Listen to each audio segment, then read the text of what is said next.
What's up, Wolverines? I'm Ignacio de Toro, I'm Julian Albert. and welcome to today's edition of WBLN.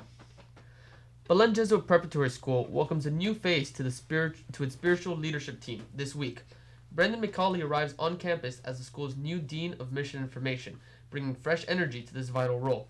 With a background in youth ministry spanning 7 years across the nation, McCauley holds impressive credentials, including a master's degree in theological studies from the Pontifical John Paul II Institute and Ministry. Experience serving vulnerable communities in India, Costa Rica, and Mexico, McCauley's arrival brings new perspective to the Jesuit school community.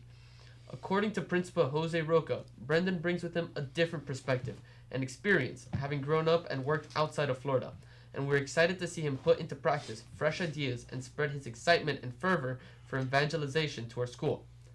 The Nashville native steps into the role previously held by Brother Hunter DeArmond, who serves interim dean for 2 years and will continue his journey towards priesthood after this academic year.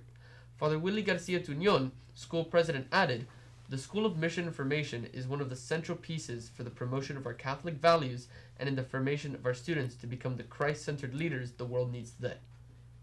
For over a decade, Belen Jesuit has partnered with Baptist Health to battle like a Wolverine. This year marks the second consecutive year that the basketball program participated in the Bounce Back from Cancer event as the Battle Like Wolverine team. The Wolverines didn't just play with their heart on the court. They scored big for a crucial cause, surpassing their ambitious fundraising goal of $10,000 in donations. Meanwhile, the talented musicians of Belen bands traveled to Orlando on March 15th to compete at Festival Disney.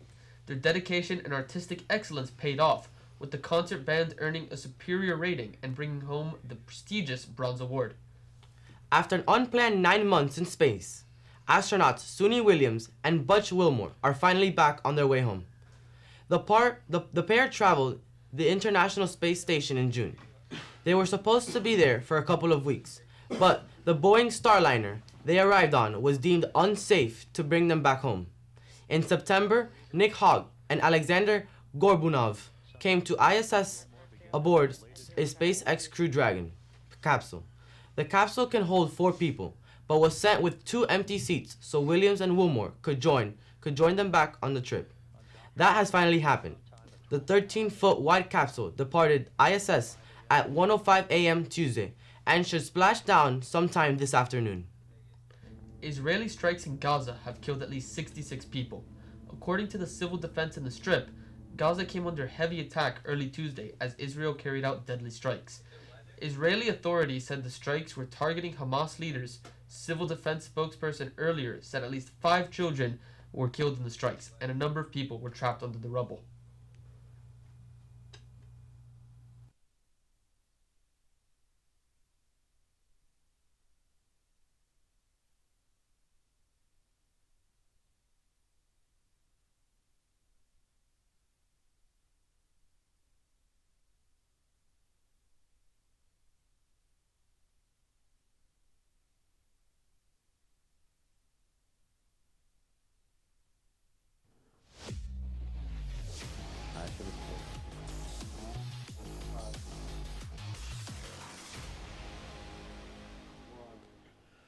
The Belen baseball team faced a challenging weekend on the diamond, taking on school rival Westminster Christian in a highly contested Friday night matchup. Despite a strong defensive effort, the Wolverines came up just short, falling 2-1 in a pitcher's duel that showcased the team's resilience and determination. Senior Max Espudu delivered a commanding performance on the mound, working through 6 solid innings before handing the ball over to reliever Yadiel Estrada to close out the game. The Wolverines showed fight until the final out, leaving the potential tying run on base as the game concluded.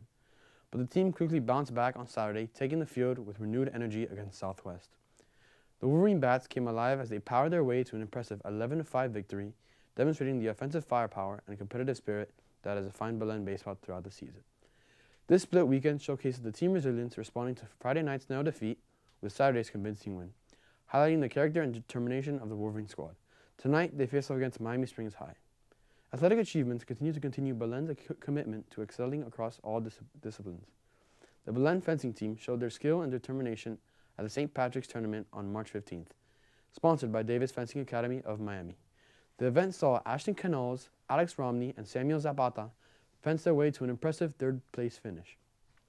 The fencing team now sets their sights on the first annual South Florida Fencing League Championship, scheduled for April 2nd at Miami Christian School, where they'll continue to represent the proud Wolverine tradition. The volleyball team takes on Barbara Goldman High School at 5:15 p.m. and lacrosse plays against Gulliver away. Ball drops at 5. That's all for your sports. Now back to the desk. That's all our news for today. Make sure to stay safe and stay golden, Wolverines.